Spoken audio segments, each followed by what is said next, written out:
नमस्कार मैत्रिणींनो, सगळ्यांना श्री स्वामी समर्थ. माझ्या छोट्याशा व्हिडिओमध्ये स्वागत आहे. आज खरं तर दुपारी व्हिडिओ शूट केला होता, पण टाकणंच झालं नाही माझ्याकडून.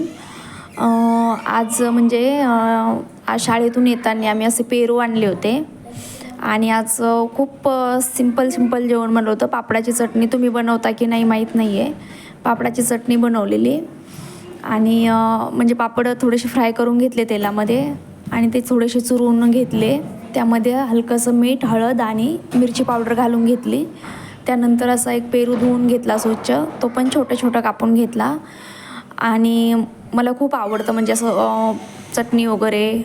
आणि मग त्यानंतर हे असं पापडाची चटणी, पेरू आणि हे असं मी जेवण वगैरे करायला घेतलेलं.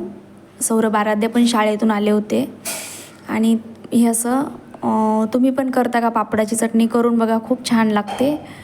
आणि त्यानंतर मग असं जेवण वगैरे झालं.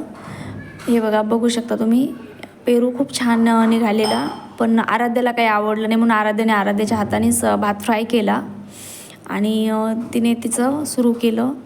हे बघा, आमच्या आराध्याला भात फ्राय करता येतो म्हणून तेवढंच करते नुसती. बोलले की मम्मी तू आणि दादा खा, मी थोडासा भात आहे तर मी फ्राय करून खाते. कसा वाटला माझा व्हिडिओ कमेंटमध्ये नक्की सांगा. तुम्ही पण पापडाची चटणी करून बघा, खूप सोपी आहे. वरण भातासोबत तो खूप छान लागते आणि पोळीसोबत पण चांगली लागते. बाय बाय सगळ्यांना.